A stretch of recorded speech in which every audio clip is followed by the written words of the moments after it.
목사님 말씀 주시기 전에 우리 목사님 처음 뵙는 분들이 좀 계실 것 같아서 인사를 좀 드리도록 하겠습니다. 덕산교회를 담임하고 계시고요. 지난 화요일부터 저녁 말씀 시간에 하나님의 꿈과 연결된 교회라고 하는 제목으로 교회에서 사경의 집회를 인도해 주셨습니다. 우리 고민정 목사님 인사할 때 크게 환영해 주시기 바랍니다.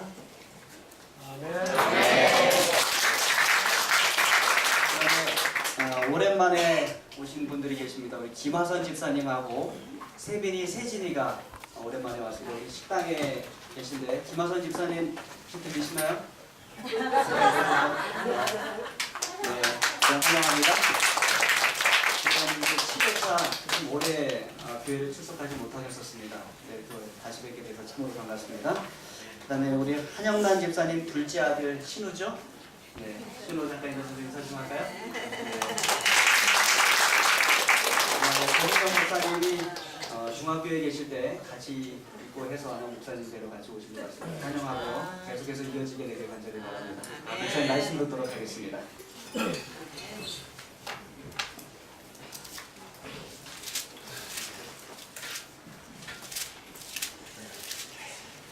네, 우리 성도 여러분 안녕하십니까? 수요일인가요? 목요일쯤에 제가 조명한 목사님과 통화를 하게 됐습니다. 이제 우리 세종행복교회 맨 처음에 이제 이렇게 토대를 놓을 때 이제 조명한 목사님이 좀 수고를 좀 하셨죠. 뭐 그때 계셨던 분들이 아마 계실 겁니다. 근데 그 목사님이 지금 이제 내포교회에 또 새롭게 개척을 하는데 이제 거기를 지금 담임하고 계시죠.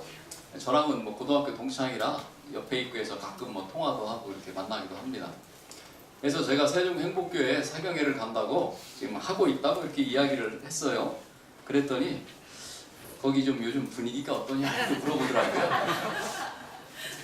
그래서 글쎄 뭐 저녁에 사경회 하고 있어서 아직 뭐 잘 분위기는 특별한 거 잘 모르겠네. 뭐 그냥 특별하게 뭐라고 말할 게 없네. 제가 그랬어요. 근데 오늘 안식일 아침에 제가 이제 엘리베이터를 타고 내려서 이 문을 딱 열고 들어오는 그 순간에 이 뭔가 그때 이제 분위기를 느꼈어요. 어떤 느낌을 가졌냐면 무엇인가 이렇게 꽉 차 있는 느낌이 들었어요. 아멘. 꽉 차 있는 느낌. 이게 좀 천정이 낮아서 그런 느낌이 들었다고 생각하지는 않아요. 그 느낌이라고 하는 것은요, 어떤 영적인 생동감. 이거 잘못하다가 이 뭐 유리창이 막 다 깨져서 막 밖으로 다 나갈 것 같은 뭔가 이런 생동감 같은 것을 느꼈습니다. 저희 덕산교회는 70대 이상이 절반이거든요. 한 거의 50명이 70대 이상입니다. 상당히 고령화된 교회죠. 그런데 저희 교회에서 느낄 수 없는 뭔가 이렇게 영적으로 살아있고 정말 이렇게 밖으로 터져 나갈 것 같은 그러한 생동감이 있는 그런 힘이 있는 교회라고 하는 그러한 느낌을 아침에 받았습니다. 우리 세종행복교회가 우리 하나님 안에서 영적인 성장과 또 더해서 양적인 성장을 함께 이루어가는 그러한 교회가 되고 우리 모든 성도님들이 되시기를 간절히 바랍니다.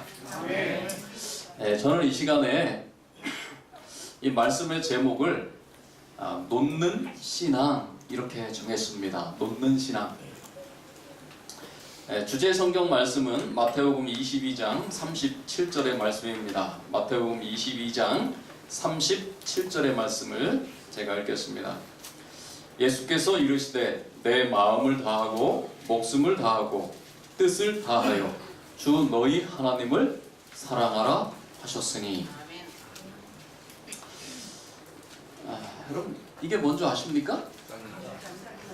감자죠. 감자에 싹이 났어요. 감자에 싹이 나서 그 다음에 뭐겠어요? 뭐 그 노래를 지금 부르자고 하는 건 아니고요. 이 감자에 싹이 났습니다. 감자를 심을 때 싹을 틔워서 보통 심게 되죠. 그래서 그 감자를 심을 때 만든 씨가 되는 감자를 뭐라고 불러요? 이렇게 생겼습니다.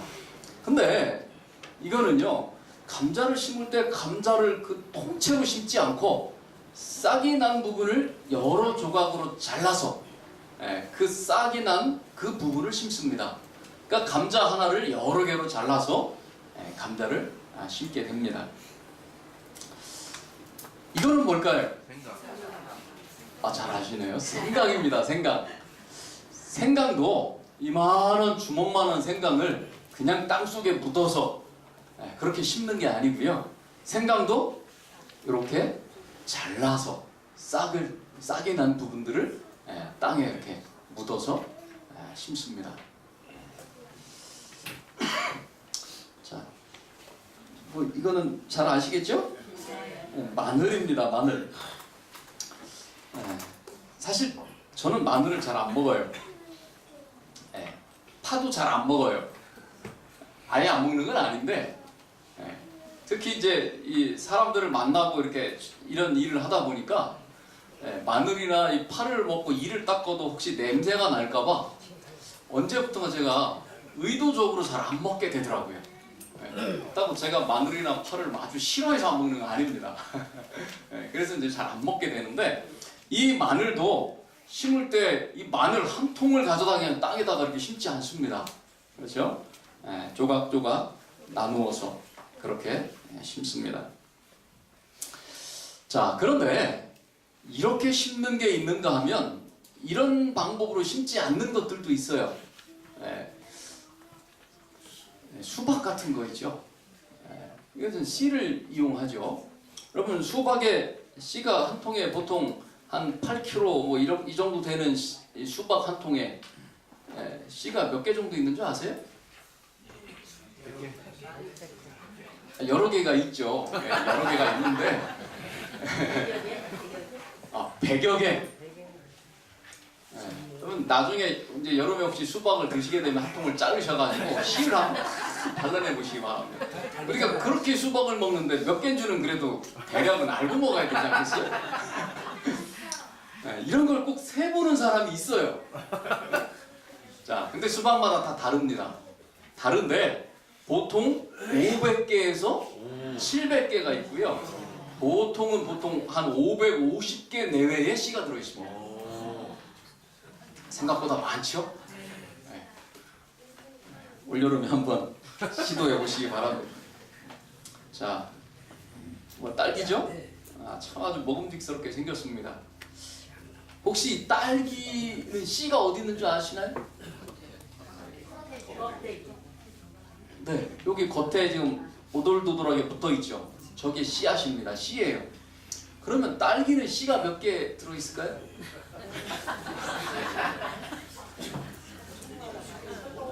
할 일 없이 세어보는 사람이 있어요. 여러분 인터넷으로 한번 찾아보시기 바랍니다. 어떤 사람이요, 딸기를 하나 가지고 핀셋으로 이 씨앗을 하나씩 다 빼가지고 몇 개인지 세봤습니다. 그게 그 사람이 셌는데요, 몇 개냐면 397개가 나왔습니다. 그러니까 참 이 딸기도요 한 400개 내외의 씨앗을 가지고 있습니다. 자, 그런데 여러분 중에 혹시 충청도 분, 진짜 나는 충청도에서 태어난 충청도 사람이다 하시는 분 계세요? 난 충청도 사람이다. 꽤 그래도 계시네요. 혹시 그러면 진짜 충청도 분인지 한번 테스트를 해보겠습니다. 혹시 그 시절이 뭔지 아세요? 시절? 아유, 쟤는 왜 이렇게 시절 같아? 혹시 아세요? 시절? 진짜 충청도 분들이 아닌 것 같아요. 저는 충청도 사람이에요. 태어나길 충청도에서 태어나고요. 뭐 학교 다닐 때만 조금 서울삼육을 다녔으니까 거기 가 있었고, 학교 다닐 때만 서울이나 있었지, 저는 원래 충청도 사람이에요. 어렸을 때 시절이라는 말도 많이 들었고 저도 많이 썼어요. 제가 태어난 곳은 충남 아산입니다.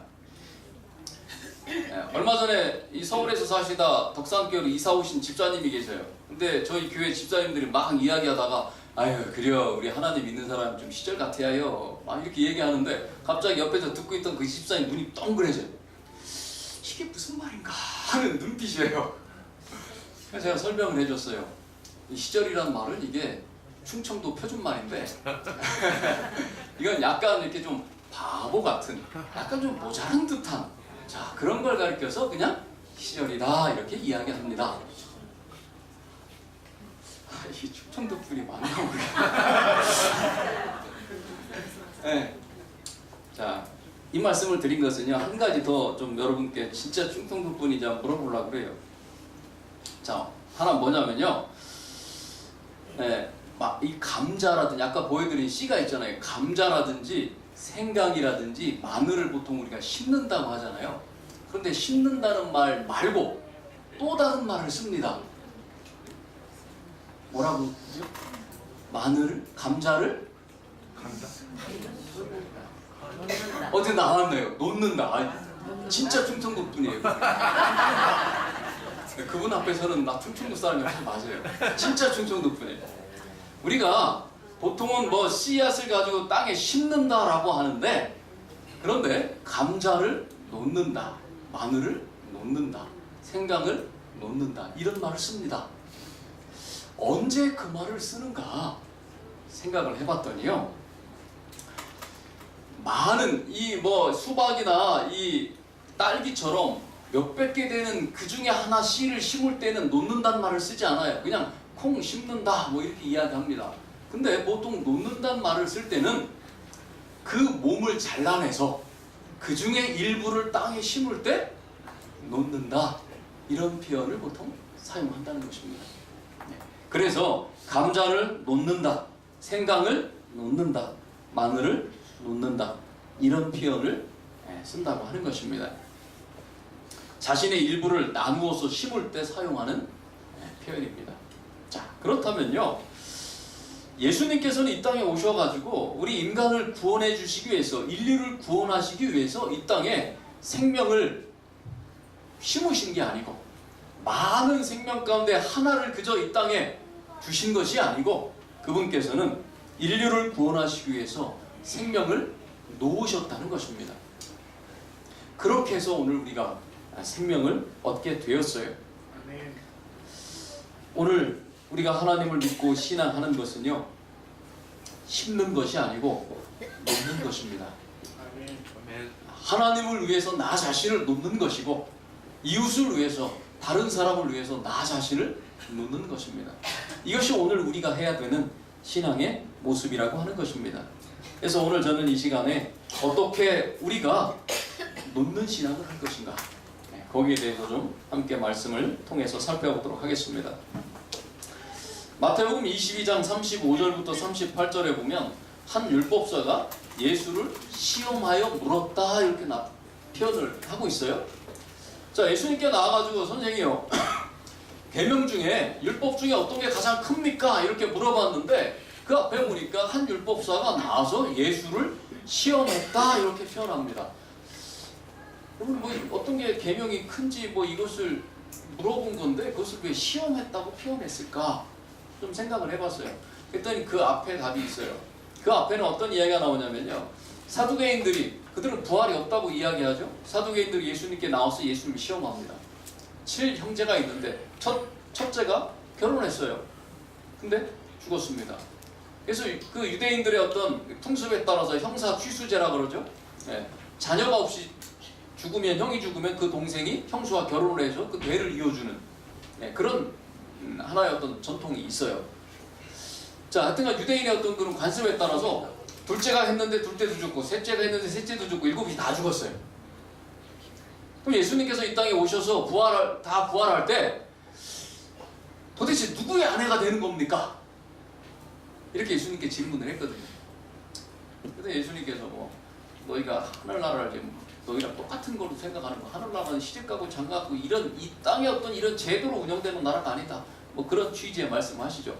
그래가지고 이 바리새인들이 예수님께 말하자면 한 방 딱 먹어가지고 말문이 막혔습니다. 그래가지고 아무 소리 못하고 올라갔어요. 그 얘기를 듣고 이제 누가 온 거예요? 바리새인들이 왔습니다. 그리고 바리새인들이 와가지고 이제 율법사가 예수님을 좀 공경에 빠뜨리려고 한 얘기가 계명 중에, 율법 중에 어떤 게 큽니까? 그럼 예수님께서 첫째가 커? 그럼 뭐라고 그래요? 아닌데요, 셋째가 큰데요. 뭐 좀 이렇게 해서 예수님을 좀 이렇게 빠뜨리려고 함정에 그렇게 예수님을 시험했다는 것입니다. 근데 예수님께서 뭐라고 말씀하세요? 첫째자, 첫째가 크다, 넷째가 크다 이렇게 말씀 안 하시고 뭐라고 말씀하셨어요? 마음을 다하고 목숨을 다하고 뜻을 다해서 하나님을 사랑하라. 둘째는 그와 같으니 내 이웃을 내 몸과 같이 사랑해라. 이것이 큰 계명이다. 시험하러 갔다가 어떻게 됐어요? 또 바리새인과 사두개인과 똑같이 한방 팡 하고 먹게 되죠. 자, 예수님께서 이 말씀을 하셨는데 가장 큰 계명은 무엇인가 하면 바로 사랑이라는 것입니다. 자, 그러면서 예수님께서는 참된 사랑이 무엇인지를 말씀해 주셨어요. 마태복음 7장 22절에 보면 예수님께서 오실 때에 많은 사람들이 와서 예수님께 나와서 말합니다. 주여, 우리가 주님의 이름으로 선지자 노릇했습니다. 귀신도 쫓아냈고 많은 권능을 행했습니다. 이렇게 예수님께 와서 예수님 앞에 이야기합니다. 그때 예수님께서 뭐라고 말씀하세요? 불법을 행하는 자들아, 내게서 떠나가라. 내가 너희를 도무지 알지 못한다. 여러분, 이 사람들이 한 일이 이게 엄청난 일이에요? 사소한 일이에요? 선지자 노릇 했습니다. 귀신을 쫓아냈어요. 권능을 행했습니다. 이 세 개 중에 여러분 하실 수 있는 분 계세요? 지금? 쉽지 않아요. 근데 이 사람들이 예수님께 와서 우리가 이것을 행했습니다. 그랬더니 예수님께서 뭐라고 말씀하세요? 불법을 행하는 자들아, 내게서 떠나가라. 이들이 도대체 무슨 불법을 행했을까요? 예수님께서 말씀하신 그 법 중에, 율법 중에 무슨 법을 이들이 어겼을까 하는 것입니다. 적어도 이들이 예를 들어 10계명 중에 하나를 어겼으면 다 표시가 나요. 그래서 예수님 앞에 가서 우리는 이것도 하고 저것도 하고 율법을 다 지켰습니다 이렇게 말을 못해요. 근데 이들은 그것을 지킨 사람들이에요.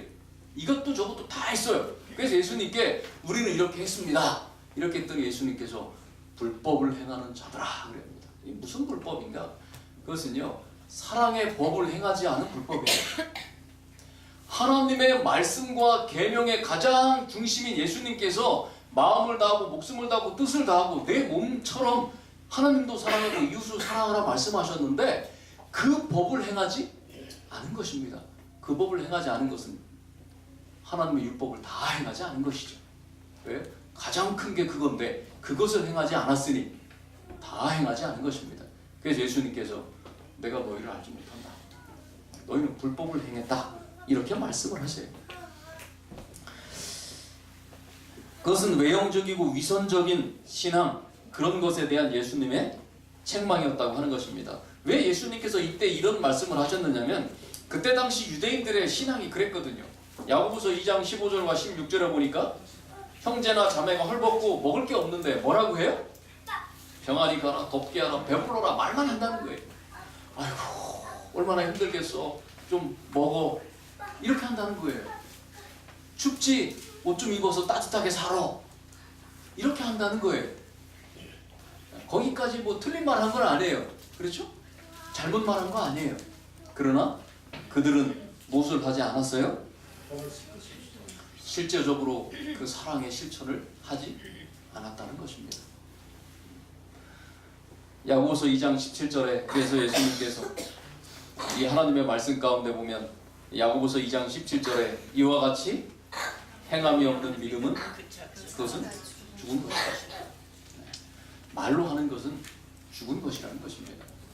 내가 정말 그런 마음을 품고 있다면 그것은 우리의 입으로만 나오는 것이 아니고 실제로 내가 가서 나의 손으로 그것은 행동하게끔 되어 있다는 것입니다. 그게 진짜 사랑의 법을 지키는 것이라는 것이죠. 자, 이런 것을 예수님께서 말씀하셨고요. 역시 제자들도 이러한 것이 진짜 믿음이고 사랑이라는 것을 말씀을 하셨어요. 자, 이제 예수님께서 누가복음 22장 19절에 보면 이 땅에 오셔서 예수님께서 사랑은 어떻게 하는 것인지를 한 예를 통해서 우리에게 말씀하셨어요. 우리는 보통 이것을 성만찬 예식에서만 이야기하지만 누가복음 22장 19절에 보니까 예수님께서 또 떡을 가져 감사기도 하시고 떼어 그들에게 주시며 이르시되 이것은 너희를 위하여 주는 내 몸이라 너희가 이를 행하여 나를 기념하라. 예수님께서 제자들을 앞에 놓고 말씀하시기를 떡을 들어 말씀하시기를 그 떡을 떼어서 자, 여러분 그 식탁 안에 물론 유대인들이 먹는 뭐 음식이라고 하는 것은 큰 빵이죠. 빵에 가깝죠. 뭐 우리는 떡이라고 표현했지만 동그랗게 부은 빵에 가까워요. 자, 그 빵을 떼어서 제자들에게 예수님께서 일일이 나누어 주셨다는 거예요. 제자들 앞에 뭐 떡이 없는 게 아니죠. 그들이 먹을 만큼 다 있어요. 근데 예수님께서 그것을 떼어서 그들에게 나누어 주신다는 것입니다. 그리고 말씀하시기를 이것이 너희를 위해서 주는 내 몸이다. 자, 이것은 뭐냐면요, 예수님께서 제자들을 사랑하시고 정말 그들을 구원하시기를 원하시지만 말씀으로 하지 않으시고 한 이러한 예를 통해서 여기서 떡은 무엇을 상징한다고 그게 다 나오죠? 예수님을 상징하죠? 예수님의 몸을 상징하잖아요. 예수님께서 내가 너희를 구원하기 위해서 이렇게 내 몸을 떼어서 나를 희생해서 너희에게 내가 지금 주는 것이다. 이렇게 하는 것이 사랑이고 이렇게 하는 것이 구원받도록 인도하는 그러한 일이라는 것을 예수님께서 직접 보여주셨다는 것입니다. 우리도 뭐 성만찬 예식을 하지만 가톨릭에서는 이것을 뭐 자주 하죠. 그리고 이제 가톨릭은 화채설이라고 뭐 이렇게 하는데 이 떡을 떼가지고 사제가 이 신부님이 거기에 대해서 기도를 하고 나면 이것이 진짜 예수님의 몸이다 이렇게 이해를 합니다. 그렇게 생각을 해요. 그래서 우리는 성만찬 예식할 때 떡을 먹을 때 그냥 입에다 넣고 막 하다 보면 이게 빨리 꿀꺽 안 넘어가고 막 그런데 실제로 그것이 예수님의 살이다라고 생각했을 때 느낌이 달라요. 그렇죠? 우리를 위해서 예수님 자신의 몸을 직접 찢어서 우리에게 주셨다라고 생각할 때 그 느낌은 엄청 다른 것입니다. 그래서 저는 영상을 통해서 가톨릭 신자들이 성만찬 예식을 하면서 그것을 씹으면서 막 눈물을 뚝뚝 흘리는 모습을 봤어요. 전혀 느낌이 다른 거예요. 뭐 그것이 우리가 뭐 만든 거다, 뭐 성경적인 거다 이렇게 우리는 이해하지는 않지만 그러나 그런 느낌을 갖고 예수님의 그 사랑과 희생을 되새긴다고 하는 것은 엄청난 의미가 있는 것입니다. 그렇게 예수님은 우리를 위해서 그분의 일부를 떼어 주셨다는 것입니다. 자, 요한복음 6장 55절부터 57절입니다. 내 살은 참된 양식이요 내 피는 참된 음료로다. 자, 그래서 예수님께서 오늘 우리가 구원을 얻기 위해서 예수님 그 자신을 오늘 우리에게 주셔서 그분의 생명을 죄로 인해서 죽을 수밖에 없는 우리들에게 그 생명을 나누어 주신다는 것입니다. 그것을 먹어야 너희가 구원을 얻는다는 것입니다. 그래서 예수님께서는 이 땅에 생명의 씨앗을 뿌리기 위해서 오신 것이 아니고 그 씨앗을, 그 생명을 놓기 위해서 이 땅에 오셨다는 것입니다. 그래서 요한복음 6장 50절과 51절에 보니까 이는 하늘에서 내려오는 떡이다 이렇게 말씀하셨어요. 사람으로 하여금 먹고 죽지 아니하게 하는 것이라. 나는 하늘에서 내려온 살아있는 떡이니 사람이 이 떡을 먹으면 영생하리라. 예수님께서는 이 땅에 생명을 놓으러 오셨다는 것입니다. 그 생명을 나눠주기 위해서 이 땅에 오셨다는 것입니다. 그리고 예수님께서는 그것을 스스로 선택을 하셨습니다. 자, 요한복음 10장 17절부터 18절에 보면 예수님께서는 내가 내 목숨을 버리는 것은 그것을 내가 다시 얻기 위함이니 이로 말미암아 아버지께서 나를 사랑하시느니라. 이를 내게서 빼앗는 자가 있는 것이 아니라 내가 스스로 버리노라. 예수님께서는요, 내 생명을 내가 빼앗겨서 이 땅에 와서 내가 죽는 것이 아니다 이렇게 말씀하셨어요. 그 생명은 내가 스스로 선택해서 이 세상을 위해서 이 생명은 내가 주는 것이다. 이 땅에 나의 생명을 놓는 것이다. 이렇게 말씀을 하셨습니다. 자, 여러분, 그래서 예수님께서는 시대의 소망 가운데 보면 그분께서 죽으심으로써만 사람들에게 생명을 주실 수 있으셨다 이렇게 설명을 합니다. 이 내용을 이렇게 설명을 하고 있어요. 그분께서 죽으심으로써만 이 세상에 생명을 나눠주실 수 있으시다는 것입니다. 자, 그럼 왜 예수님께서만 오셔야 됐는가? 여러분, 천사는 우리를 위한 희생 제물이 될 수 없나요? 네. 자, 하늘에 있는 천사는 죄가 있나요, 없나요? 없지요. 그럼 죄가 없는 존재가 오늘 우리를 위해서 희생할 수는 없나요? 자, 아담이 죄가 없는 상태에서 죄를 져서 그 죄의 영향으로 우리가 다 죄인이 되었어요. 그러면 그 죄를 원래 없는 상태로 되돌리려면 똑같이 더하기 빼기 계산을 해보면 죄가 없는 사람이 죽으면 되잖아요. 그러면 더하기 빼기 하면 딱 맞게 되지 않나요? 죄 없는 사람, 거기서 죄가 들어와서 죄인이 됐으니 죄가 없는 사람이 다시 죄를 빼주면 죄가 없는 상태로 되는 거 아닌가요? 그런 것 같기도 하고 아닌 것 같기도 하고 금방 헷갈리죠? 자, 부조선자에 보면요, 천사들도 주님, 어떻게 하나님께서 인간을 위해서 이 땅에 가셔서 그렇게 고난과 고통을 받으시고 돌아가시려고 하십니까? 우리가 대신하겠습니다. 우리를 보내주세요. 우리가 대신 가겠습니다. 그렇게 했다고 뭐 이렇게 기록을 하고 있어요. 그렇게 제안을 했다고 그래요. 근데 뭐라고 이야기했냐면, 사람을 창조하신 분께서만 인간을 숙량하실 수 있는 능력이 있으셨다. 왜요?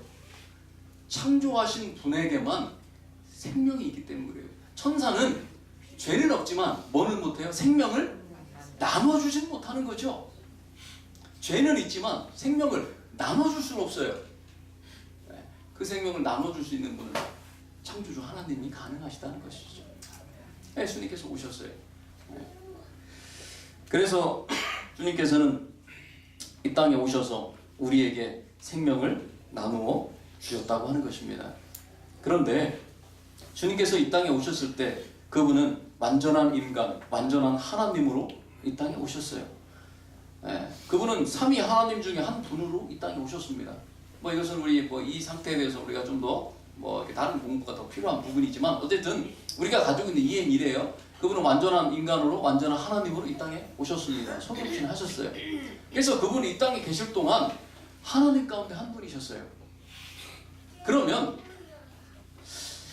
삼위 하나님께서 정말 모든 생각과 뜻을 공유하시는 한 하나님으로 존재하시는데, 예수님께서 이 땅에 오셔서 고난을 받으시고 고통을 받으실 때 하늘에 계신 하나님 아버지는 어떠셨을까요?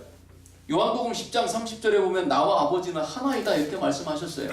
그럼 아버지 하나님과 성령 하나님 그리고 아들 하나님 세 분이 공유하시는데, 지금 예수님께서 이 땅에 오셔서 이런 고난을 당하신다고 하는 것입니다. 삼위 하나님께서는 주님께서 이 땅에 오셨을 때에 생명을 이 땅에 놓는 고통을 함께 느끼셨다는 거예요. 삼위 하나님 가운데 한 분이신 예수님께서 이 땅에 오셨기 때문에 그러한 고통을 삼위가 연합돼서 존재하시는 한 하나님께서는 그것을 함께 느끼신다는 것입니다.